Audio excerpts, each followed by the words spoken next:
and order is back in America under President Trump. And on that same note, there are new crime statistics that show crime is plummeting. In fact, Politico summed it up like this. Murder rates are tumbling across the U.S. in 2025. Homicide stats are down at least 20% over last year, and we could be on course for the lowest number on record. With President Trump in charge, the days of criminals being put over victims are over. On the topic of immigration, the Washington Post just ran one of the most ridiculous headlines ever, even by their standards. And on my very first briefing, several months ago, I said I would hold anyone accountable in this room. The Washington Post actually had this headline, "The Mysterious Drop in Fentanyl Seizures on the U.S.-Mexico Border." How is this mysterious? There is no mystery about why there is a decrease in fentanyl coming into the United States.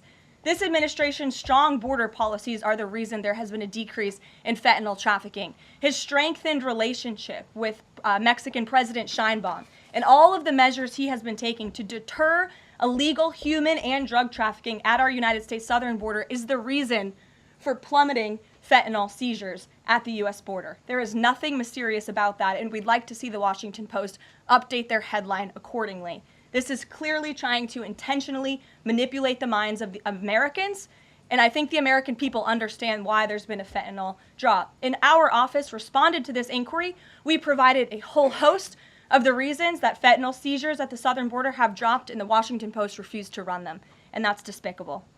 In other news, positive economic reports continue to flood in. Inflation dropped to 2.1% in April. Personal income increased 0.8% in April. So inflation is down and wages are up. That's almost triple the expectations and against the doubts of nearly everyone in this room. And we also saw the largest monthly decline in the trade deficit on record as a result of President Trump's very powerful tariffs.